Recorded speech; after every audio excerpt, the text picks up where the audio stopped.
Good morning six class. बेटा, आपने पिछली कक्षा में पढ़ा था कि भाषा किसे कहते हैं और भाषा के रूप कौन कौन से होते हैं। आज हम भाषा के बाद उसका अगला जो टॉपिक है वो है लिपि। आज हम लिपि के बारे में इस कक्षा में पढ़ेंगे, तो आप लोग सब ध्यान से सुनिएगा।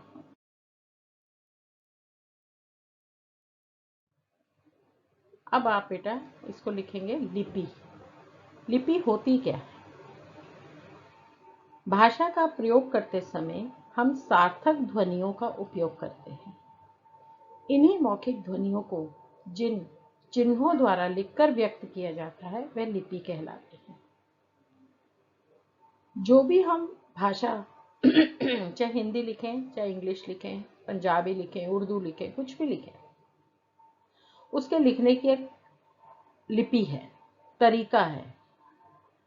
ऐसा नहीं है कि आप हिंदी लिख रहे हैं, अ लिखना है तो इंग्लिश का अल्फ़ाबेट ए बना देंगे। हिंदी की लिपि ही अलग है। तो आपने इस बात को इसको इतना ध्यान, ऊपर जो परिभाषा दिया आपने सबसे ऊपर अपनी कॉपी में लिखते हैं लिपि। लिपि के बाद आप सबसे नीचे वाली लाइन लिखिएगा। बीच में जो भाषा का प्रयोग करते समय हम सार्थक ध्वनियों, ये सिर्फ आपको समझाने के लिए लिखा गया है। कॉपी में नोट डाउन मत करिएगा। कॉपी में आप सिर्फ ये लिखिए, किसी भी भाषा के लिखने की विधि को लिपि कहा जाता है। एक लाइन में इसकी परिभाषा को आप समाप्त करेंगे। तो आप देखो, किसी भी भाषा को लिखने की विधि को लिपि कहते हैं। जो भी हम लिखते हैं, किसी भी भाषा में लिखते हैं, जो भी अ आ ई क ख ग कुछ भी लिखते हैं, वो हर एक भाषा की लिपि अलग अलग होती है। अब अगली स्लाइड पे आप देखेंगे कि भाषाओं की लिपियां किस प्रकार हैं। अब आप अगला क्वेश्चन लिखेंगे, लिपि मतलब कुछ प्रसिद्ध भाषाओं की लिपियां लिखिए। इस तरह लिखिए, जैसे प्रत्येक भाषा के लिपि चिन्ह अलग अलग हैं और उन्हें अलग अलग नामों से ही जाना जाता है।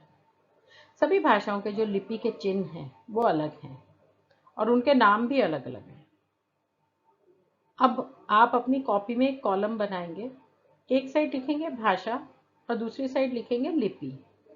जो भाषा वाला कॉलम है उसमें सारा ब्लू पेन से लिखिएगा और जो उसके आगे लिपि लिखेंगे वो बेटा ब्लैक पेन से लिखिएगा।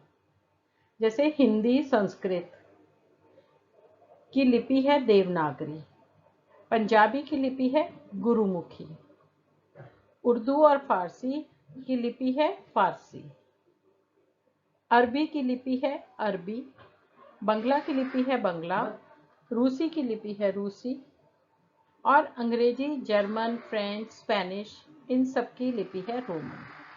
जब आप बेटे अपनी कॉपी में लिखेंगे तो आप एक जिधर भाषा लिख रहे हैं वहां पे आप सिर्फ हिंदी और संस्कृत मेंशन करिएगा।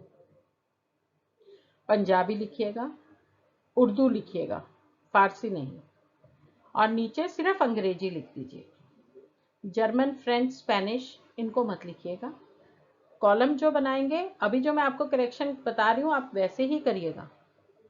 जो कॉलम बनाएंगे, एक साइड भाषा, एक साइड लिपि। भाषा के नीचे ब्लू पेन से लिखेंगे हिंदी संस्कृत, फिर पंजाबी, फिर उर्दू, फिर अरबी, बंगला, रूस और अंग्रेजी। दूसरी साइड लिखेंगे देवनागरी, गुरुमुखी, फारसी, अरबी, बंगला, रूसी और रोमन।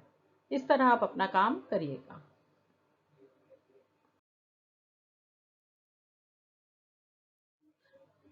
अब बेटा आपको पहले आपने लिखा भाषा, भाषा के कितने रूप हैं, फिर लिपि, फिर विभिन्न भाषाओं की लिपियां लिखी।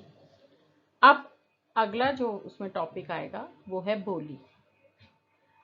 बोली जो है एक सीमित क्षेत्र में बोली जाने वाली भाषा होती है। जैसे आप दिल्ली में रहते हैं तो तकरीबन सब लोग हिंदी में बात करते हैं। दिल्ली से थोड़ा सा आगे गए, हरियाणा पहुंच गए, हरियाणा में वहाँ की बोली बोली जाती है। फिर आप पंजाब पहुंचे तो वहाँ पर पंजाब की बोली बोली जाती है। इस तरह एक सीमित क्षेत्र है जो पूरे ही देश में बोली, भाषा एक हो सकती है पर बोली एक नहीं हो सकती। बोली डिफरेंट डिफरेंट होती हैं, हर क्षेत्र की बोली होती है।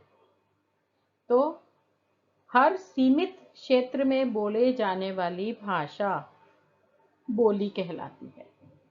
जो स्थानीय व्यवहार में अल्प विकसित रूप में प्रयुक्त होने वाली भाषा बोली कहलाती, मतलब अल्प विकसित है वो सिर्फ उसी क्षेत्र में विकसित हुई है। ये नहीं है कि वो पूरे देश के लिए वही एक भाषा निश्चित कर दी गई हो। सिर्फ वहाँ की बोली उसी एक निश्चित क्षेत्र में ही बोली जाती है। तो आपको समझ आया बेटे? भाषा किसे कहते हैं? भाषा के रूप, फिर लिपि, फिर मतलब भिन्न भिन्न भाषाओं की लिपियाँ क्या हैं, उसके बाद बोली में आप सिर्फ इसमें पहले वाला परिभाषा लिखेंगे। सीमित क्षेत्रों में बोली जाने वाली भाषा के रूप को बोली कहा जाता है। इसके अगले वाली लाइन स्थानीय व्यवहार में अल्प विकसित, इसको मत लिखिएगा कॉपी में।